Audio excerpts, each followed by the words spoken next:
a gente vê a história do primo de Moisés. Ele era primo de Moisés.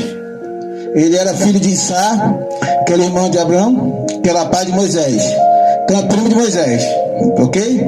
E esse, ele de Corá desejava não só o lugar de Arão, de Gadol, Cohen, sumo sacerdote, mas ele também possuía a ambição de governar Israel. Em outras palavras, Morá desejava ser sacerdote e profeta. Então todo esse discurso que você lê nos versículos 16, 17, gente, o discurso é lindo, o discurso é certo. Moisés, toda a congregação é santa. O discurso de Corá, o eterno está dentro, o reino está dentro de cada um de nós, A arma tabernáculo para que eu possa esteja dentro deles, Então Corá só citou as palavras de Deus. Deus está no meio do povo. Então Deus me ordenou, que vocês sejam santos, porque eu sou santo. A congregação é santa, Moisés. Por que você se eleva sobre eles? Por que Arão se eleva sobre eles? Porque existe um sumo sacerdócio. Todos somos iguais. Por que essa hierarquia? Por que essa diferenciação? Moisés, explica essa sua liderança. Todos somos santos, todos somos usados por Deus. A glória de Deus está sobre cada um de nós, Olha, meu irmão. Voz de Jacó, mãos de Esaú, Voz de Jacó. O discurso lindo era certo. A atitude do coração e pensamento era horrível. O que ele queria, na verdade? Ele queria tomar o lugar de Moisés. O que motivou esse levante com ideais igualitários, Vamos lá. O que a parte da família não foi escolhida para ser um sacerdote? Ele queria o lugar de Arão. Pela repreensão dá a ele, O que você está querendo? O lugar de Arão? Vocês estão se levantando contra Deus. Ele foi escolha de Deus. Ele não queria o ideal coletivo. Ele não queria o povo santo. Ele queria ele estar no poder. Ele não queria só o lugar de Arão. É inveja, O que é invejoso? Todo rebelde é invejoso. O que é inveja? Inveja é você achar que primeiro que é uma injustiça. Deus cometeu uma injustiça, porque deu para o outro o que deveria ter para você. Você é mais qualificado que o outro. E você é mais qualificado que ele, E por que ele tem? Eu mereço mais do que ele. Por que ele recebeu e eu não? Esse é o pensamento do remédio. Então Corá continua com o espírito de rebeldia. Gente que é tão grave a Deus quanto idolatria. Deus abomina o rebelde. Todas as instâncias de rebeldia são tratadas com Deus de uma forma pesada. Deus sabe muito bem tratar o rebelde. E aí Corá se levanta e ele tem um grave problema, é a inveja. Ele não queria só o lugar de Arão, ele queria o lugar de Moisés. Ele queria ser o governante, o rei. Mas apesar de nunca ter sido coroado nem ordenado, ele queria ser rei. E Arão, como governante sacerdotal, religioso. Mas o que Corá seria? Unir as duas funções, unir os dois ofícios. Ele queria ser Moisés e Arão, uma pessoa só. Só que tem um problema aí. Todas as vezes, Deus distingue isso plenamente. Tem o rei e tem o sacerdote. Todas as vezes, na história bíblica, que o rei quis ser sacerdote, ou que o sacerdote quis ser também rei, o que aconteceu? Catástrofe. Davi, uma época, por excesso de zelo, o que ele quis fazer?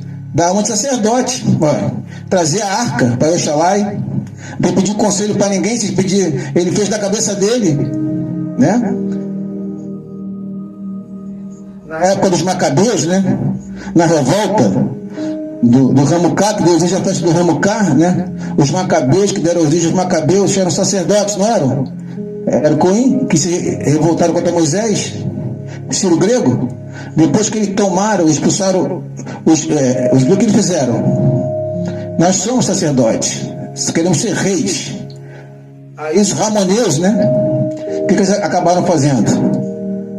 Tanto tumulto para Israel, que os próprios governantes de Israel chamaram quem para vir resolver o problema? Roma. O romano invadiu Israel.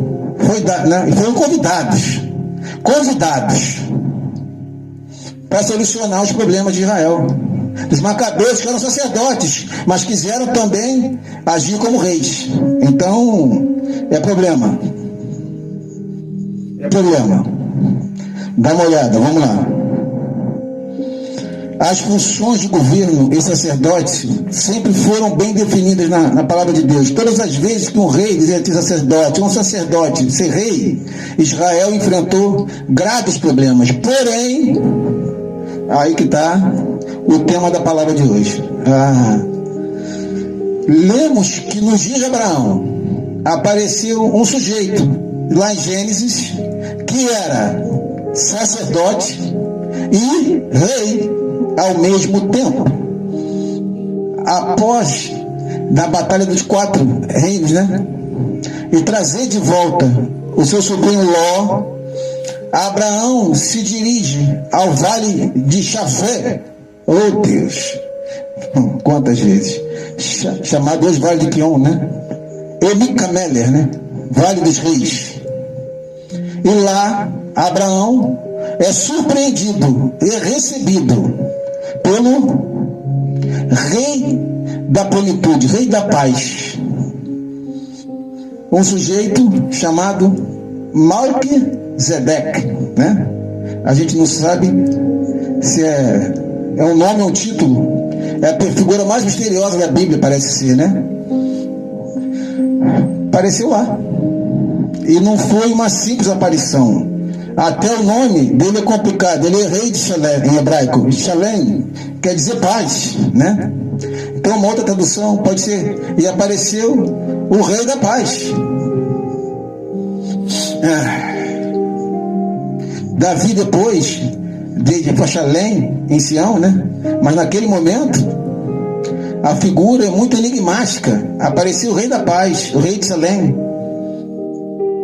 Melquisedeque, o rei da plenitude. Olha aí, Melquisedeque, Gênesis 14, 18. Rei de Salém, o rei da paz, trouxe pão e vinho. Ele era Cohen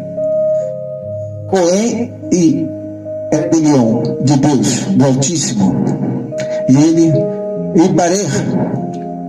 abençoou Abraão e disse: bendito seja Abraão através de Deus Altíssimo, que possui céus e terra, e bendito seja o Deus Altíssimo, que entregou os teus adversários às tuas mãos. E de tudo Abraão lhe deu um dízimo. Cai de paraquedas essa passagem de Gênesis, né? Ela é muito interessante, porque até então nós não temos registro de pessoas que atuavam como sacerdote e rei. Nós temos o registro dos filhos de Deus, né? Nós temos o registro que a partir de 7 o número do Eterno volta, né? Mas não há instruções, não há relatos de pessoas que atuassem como sacerdotes.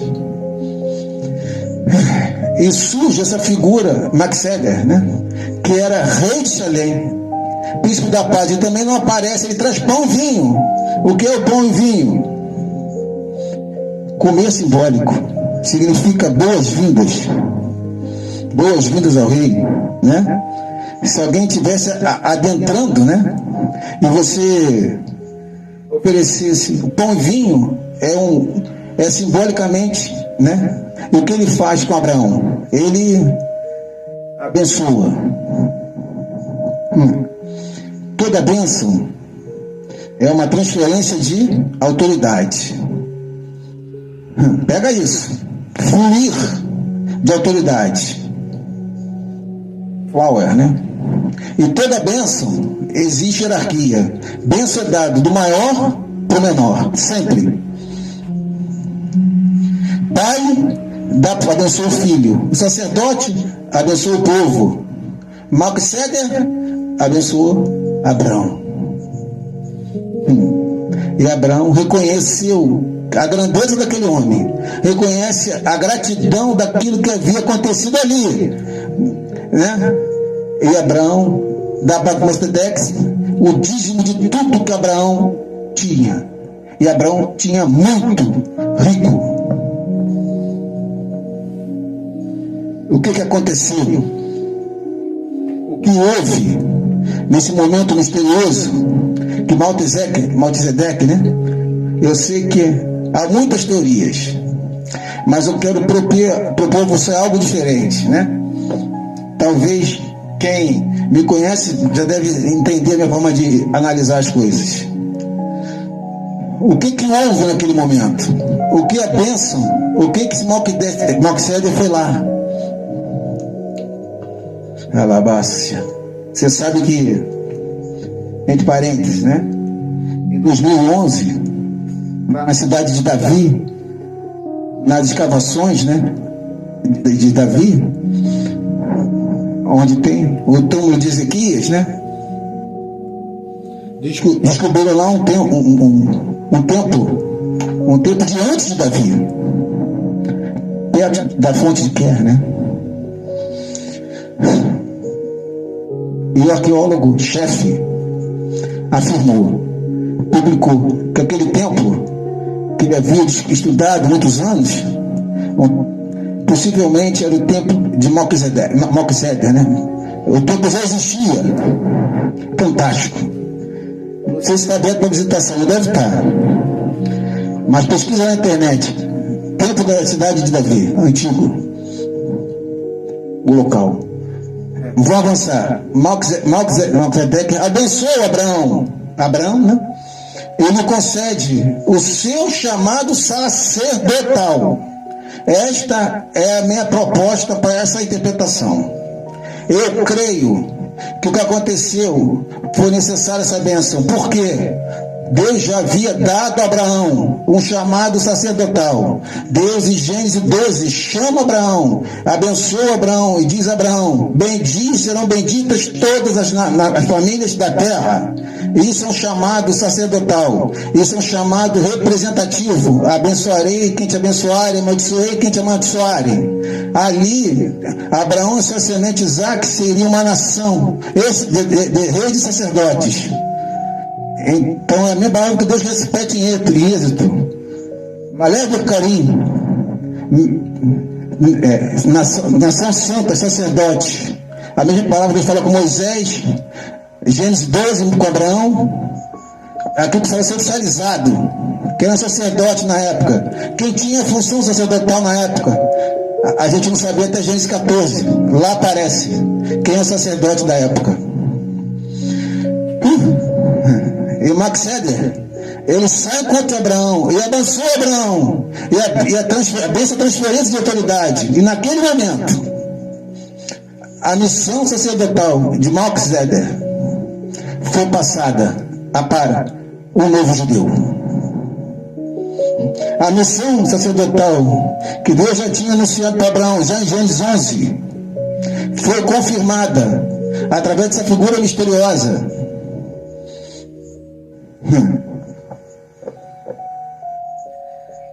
Ele aparece uma citação nos Salmos. Davi conecta Melquisedeque com quem? O Messias. Davi é o primeiro que conecta Melquisedeque ao Messias, um filho de Deus. Se você analisa o achado a chamada de mulher do Melquisedeque, né? Melquisedeque, né? Gênesis, onde foram achados os documentos. Quem é Melquisedeque daquela comunidade de Morã, né? Messias para eles, aquele que vem em glória e salva o povo de Israel dos inimigos de Israel. O livro o livro de Jubileu segundo Enoque, né? Vocês não têm isso, né? Literatura intertestamentária. Não está no cano, mas é uma literatura precisa. Paulo cita essa literatura, pode citar essa literatura.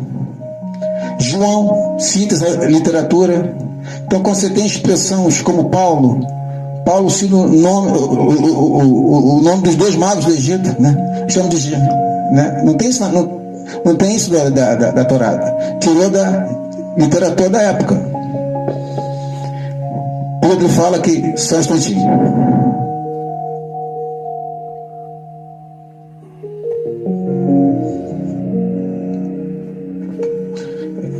Judas fala, né? Judas fala que Satã lutou pelo corpo de Moisés. Essa luta pelo corpo de Moisés não tem na palavra de Deus. Paulo escreve aos Coríntios que tinha uma pedra que rolava seguindo no deserto que dava água. Isso não tem no Pentateuco, na Torá. Ele está falando que era Yeshua, essa pedra.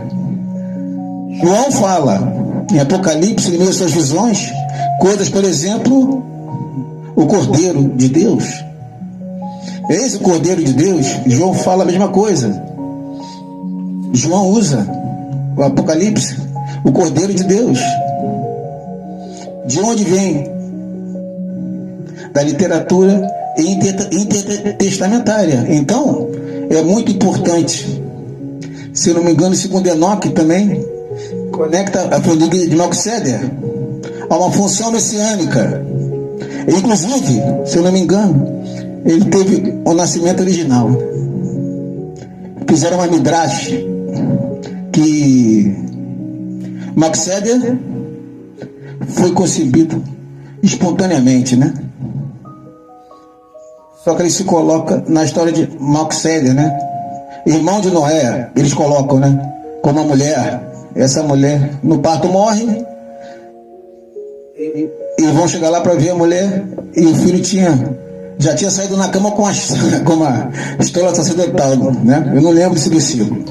Nos céus ele aguarda pelo sinal do dilúvio. São analogias, né? Que conecta Melquisedeque com uma figura sobrenatural, messiânica.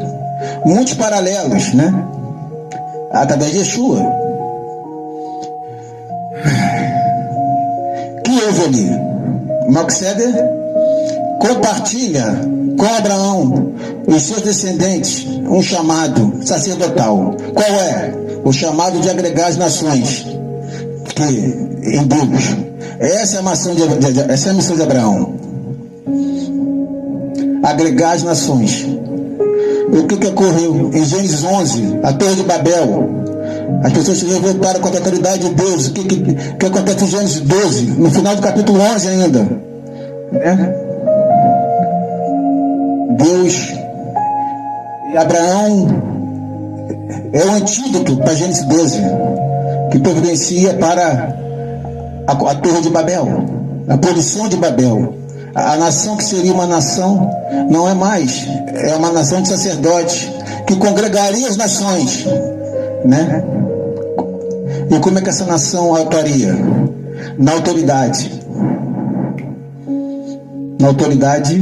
de Deus, com uma bênção especial dada a Melquisedeque por Abraão. Transfere para Abraão o seu chamado, que a partir daquele momento não haveria um sacerdote na terra, mas uma nação de sacerdotes, né? Que é o povo de Israel. Moisés profetiza. Vamos lá. Melquisedeque abençoa Abraão. Gênesis 12, 3, né? Já em Gênesis 12, né? Mas, diga mais. A monarquia. Ele não era rei, sacerdote? A sacerdócia ele passou. A monarquia não. Não. A monarquia não foi transferida. Ele permaneceu representante de um governo do Eterno. Peraí.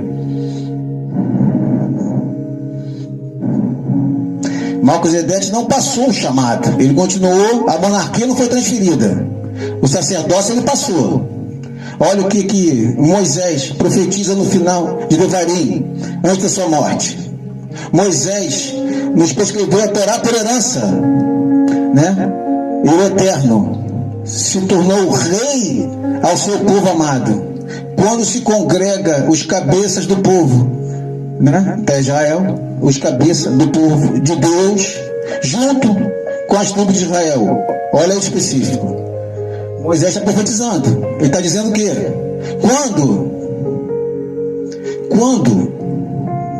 Quando Israel atua nesse chamado sacerdotal, congregando as nações a Deus, quando as nações se unem às tribos de Israel na adoração a Deus, quem é coroado como rei? Deus.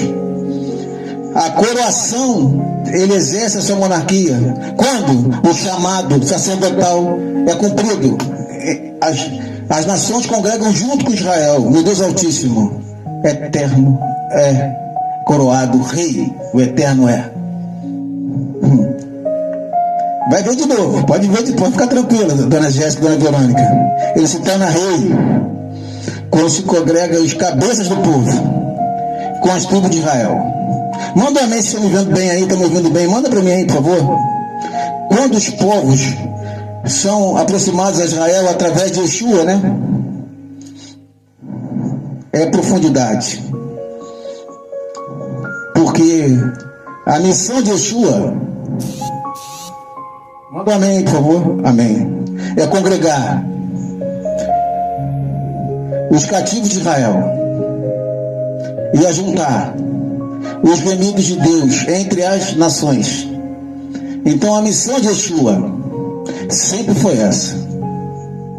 Uma missão sacerdotal. Só que é uma missão que Israel também tem. Então qual é a imagem?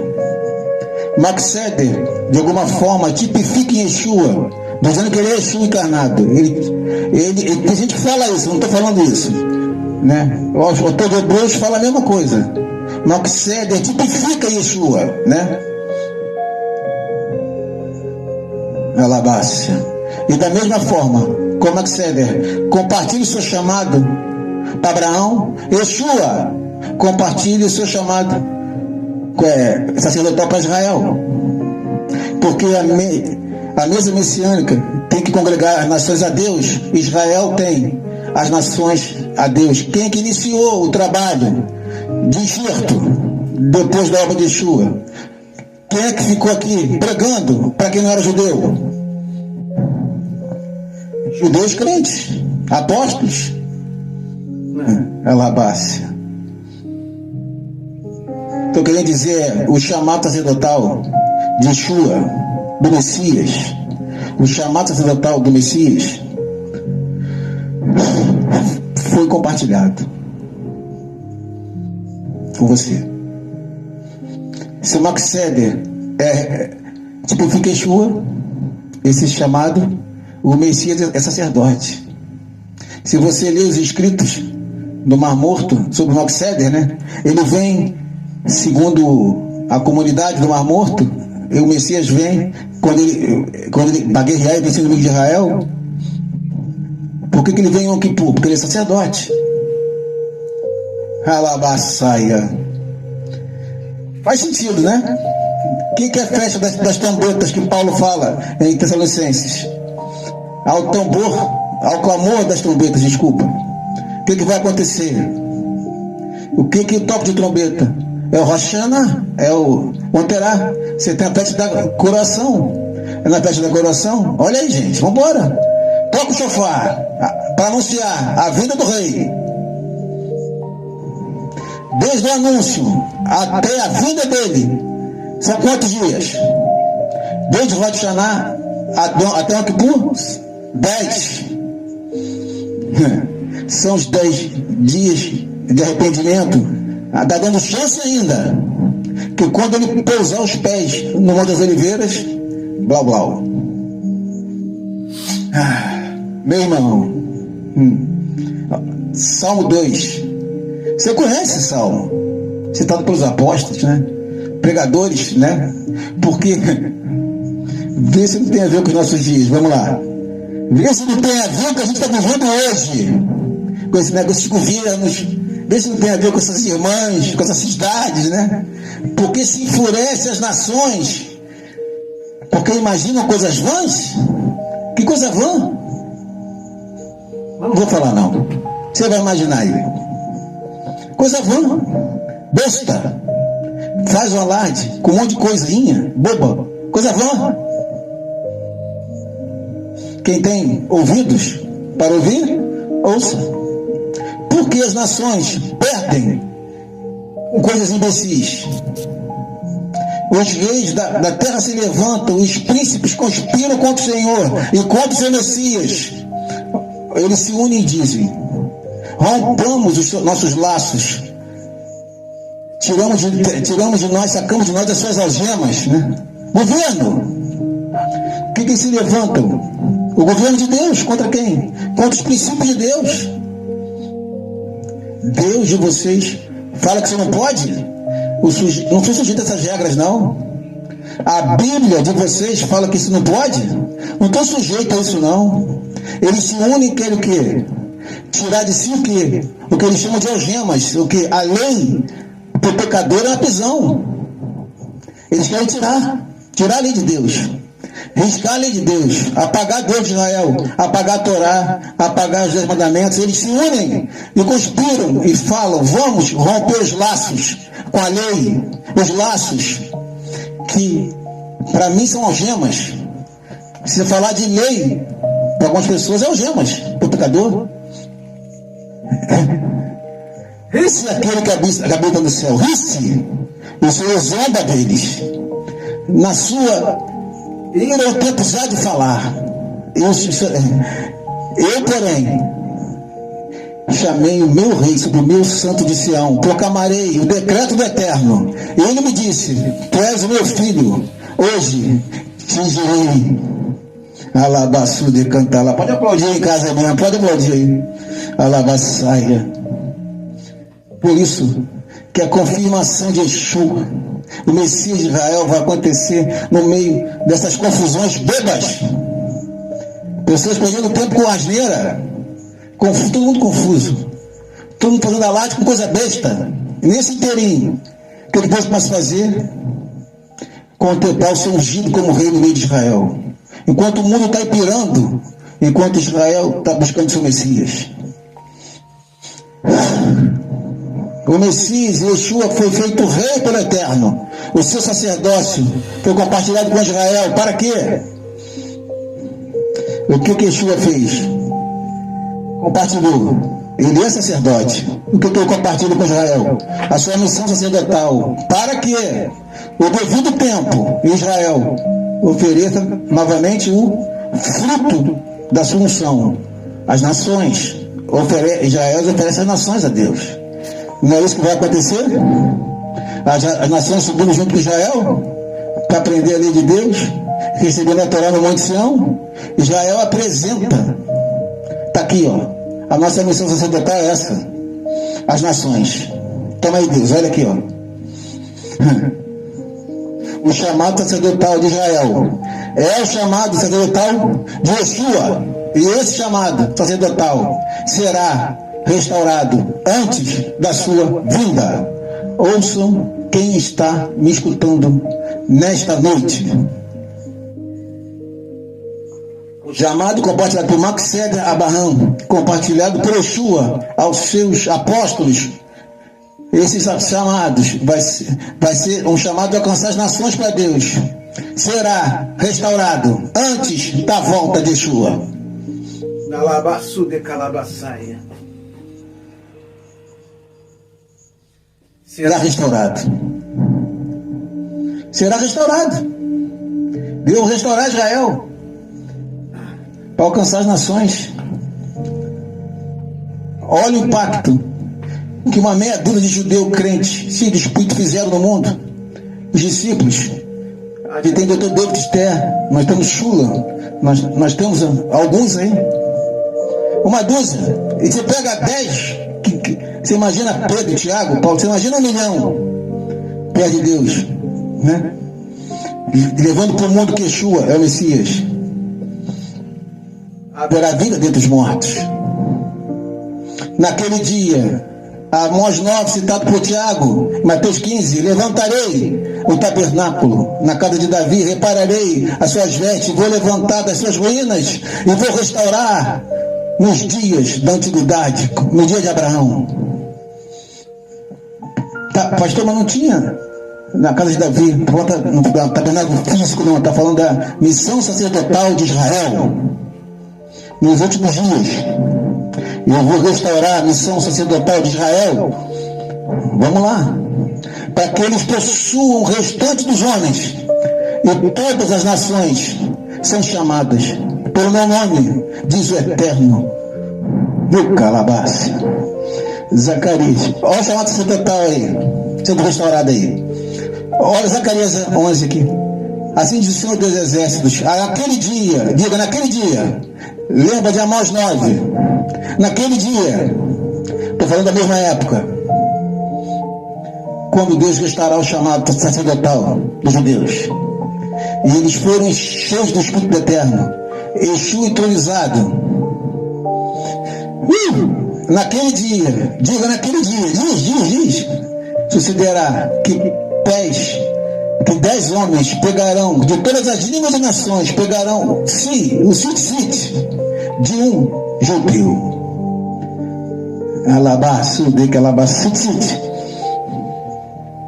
Cordãozinho aqui, ó. Eu tô pego o azul, né? Porque é azul, né? Beijando esse azul. Alabaço, de carrabaçaia. Podia estar com talite azul, mas eu esqueci, não me atentei. Em azul foi atentado em Números 15. Aponta o talite azul. Então, azul é um lembrete da obediência, na minha opinião. É um lembrete da escolha sacerdotal. Porque foi isso que instituiu. Por que a revolta em Êxodo 16? Porque Deus deu isso aqui, ó. Deus mandou um cordão azul. O que Corá pensou? Você faz alusão ao sacerdócio. Sabe o que Corá fez? Está no Talmud. Corá chegou lá, pegou a veste dele, pintou toda de azul. Chegou lá para Moisés e falou assim: aqui, ó. Se a veste for toda azul, precisa pôr o cordão azul? Olha, entregando aí, ó. Pergunta retórica, o que quis dizer? Todo mundo é santo. Por que você quer de chuguinho de santo, mais santo do que Moisés respondeu? Sim. E aí ele estimula a revolta. Nos últimos dias, 10 homens, 10, está dito o quê? Completude. Ou seja, todas as nações serão remidas nesse governo. As nações pegarão o sítio de um judeu.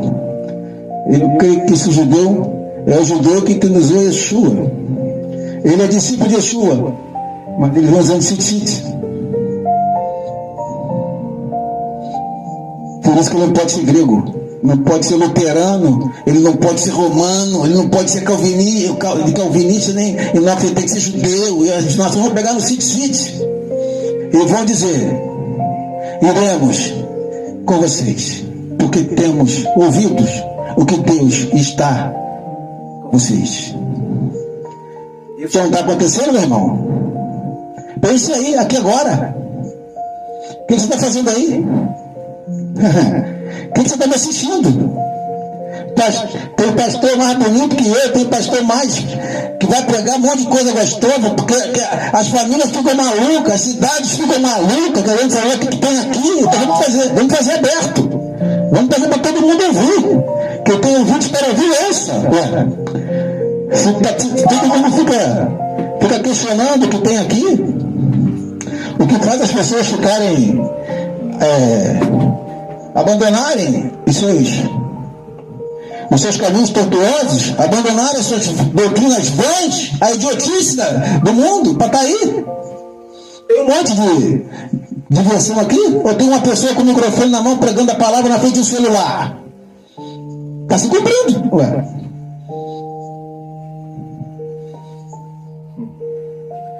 Não fala, tem pastor que fala de lei, vai encher seu coração de coisas boas. Só vai fazer você se sentir bem, sem culpa. Tem um monte de gente aí, sem lei, sem nada. Você vai assistir a apagação do pastor desse, você sai inflado. Alabácia.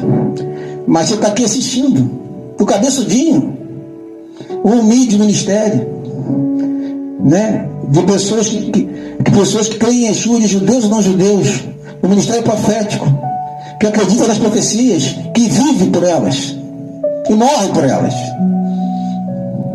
Você que está assistindo agora, é o cumprimento de Zacarias 8. Você me assistindo agora, o cumprimento de Zacarias 8 já começou.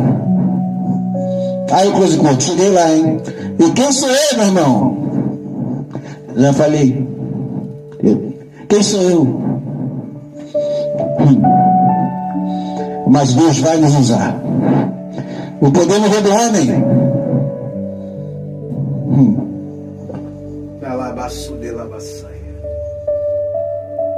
Romanos 9:4. São israelitas, o chamado sacerdotal, pertence à adoção e agora à unção e à glória, a aliança e a lei e as promessas desde os patriarcas, desde o descende de Messias, está sobre todos Deus bendito para sempre.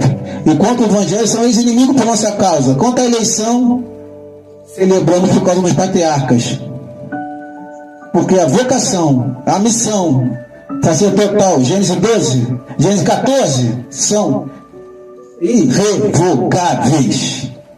Alabassaia. Gálatas 3. Gálatas 3, o Messias, né, nos tirou da maldição da Torá. Vamos para os dois. Anda aí que eu tenho que pegar mais. Vamos lá. O Messias nos tirou da maldição da Torá. Aí que a maldição da Torá cai. Para quem não guarda a Torá. O Messias nos resgatou.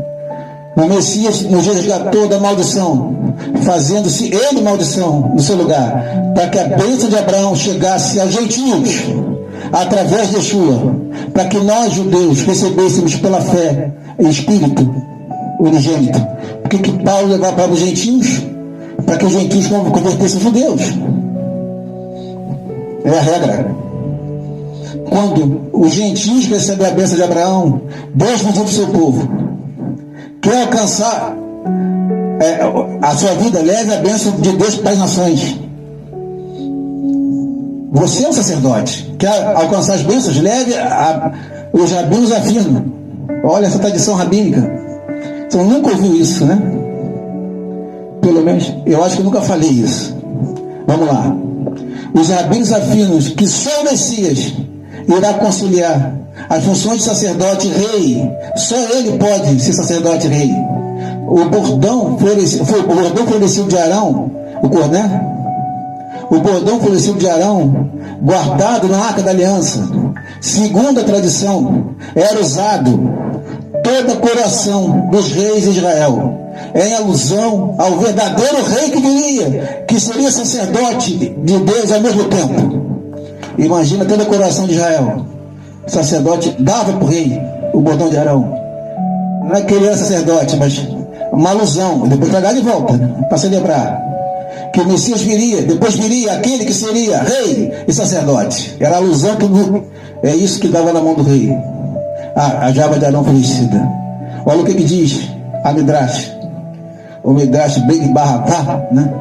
Sobre Números 18. Sobre Números. O mesmo cajado florescido foi metido na mão de cada reino. Então depois foi destruído. Nem sabe se foi destruído, né? Se perdeu. Esse mesmo cajado provavelmente é destinado a ser segurado nas mãos do rei, do Messias.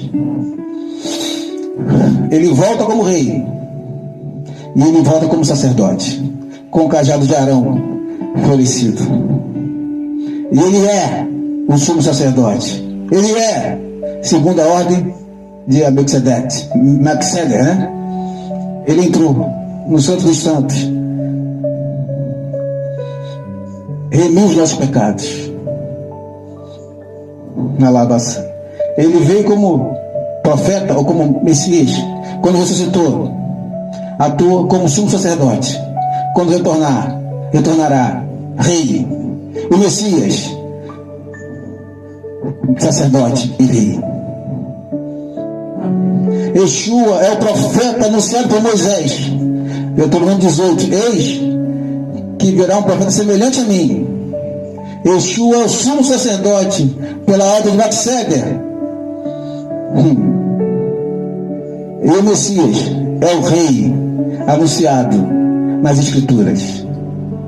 Porque o menino nos nasceu, o filho nos deu, o governo está sobre seus ombros, e o seu nome será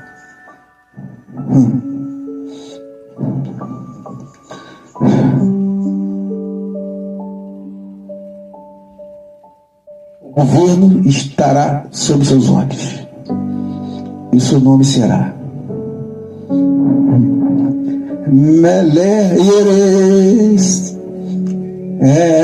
Elibu Aviatio Sachabo Bele Elibu Atia Sabcharo Ekalabasu Delivanai.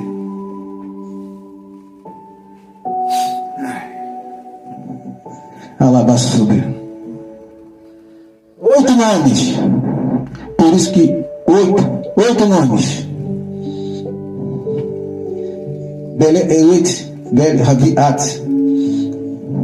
Né?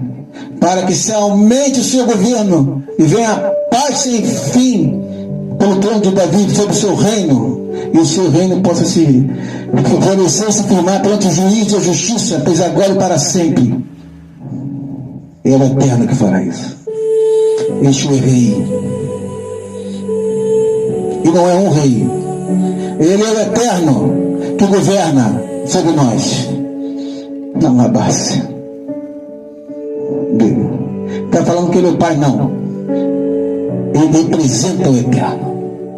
Por isso que é chamado de Edmor, Deus forte. Por isso é chamado de Emanuel, Deus conosco. Por isso que é chamado de Adonai, Sidkeno. Eis que vem dias do Eterno, que levantarei de Davi, um rei que reinará e gerará sabiamente, executará o juízo sobre a terra. Em os seus dias, Judá será salvo, Israel ficará seguro. Esse seu nome será chamado. E o rei, Varrei, Sidkeno, Alabassu de Cabaçaia. Pode aplaudir de pé, vamos lá. Ao Senhor. A representatividade de Yeshua. Yeshua representa Deus entre nós. De forma plena. Plena.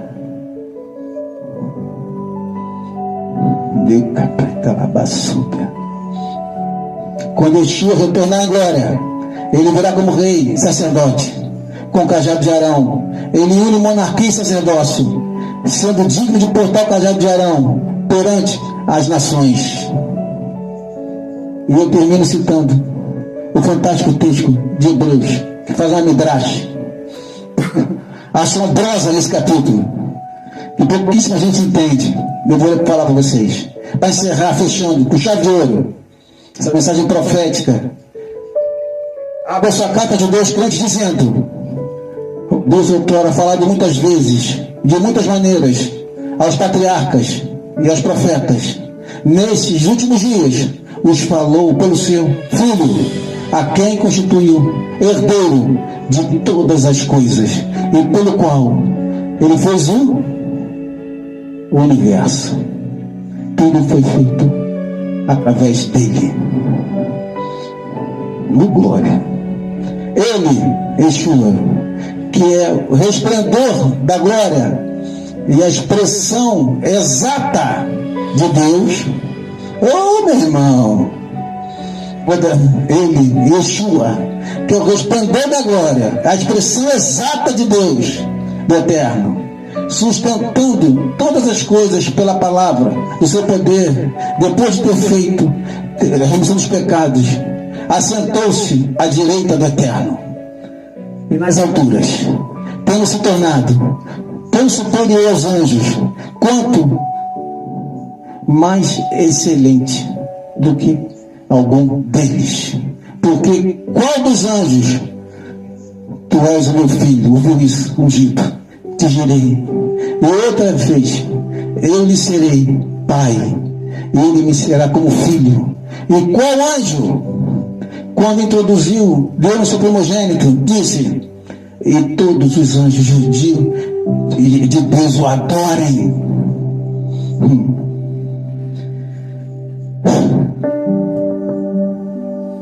Esse é o rei que vai chegar. A representação exata do ser do Eterno. E o próprio apóstolo Paulo, não sei se foi em Hebreus, quando ele completar a sua menção, o que o rei vai fazer? Ele entrega o reino para o seu Deus e Pai. Alabaçúbia. Mas Yeshua é a representação exata e plena de Deus, que nós podemos conectar. Nele habita a plenitude da divindade. Ele não é Pai, mas ele representa o Pai de forma plena e exata. Por isso que ele chega a falar que o meu filho vê o Pai, que vê o filho vê o Pai, que eu e meu Pai somos um. É a representatividade exata. Vamos lá. Yeshua é o esplendor da glória e a expressão exata de Deus.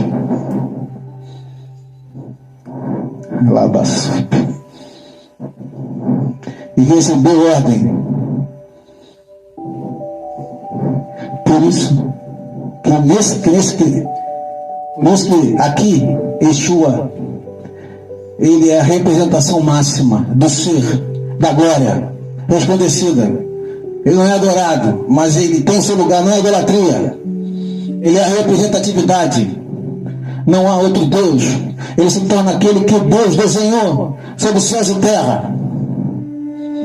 Não, Deus não fez, Deus foi rei, Deus fez reis, Deus deu autoridade, Deus não fez a expressão exata e plena.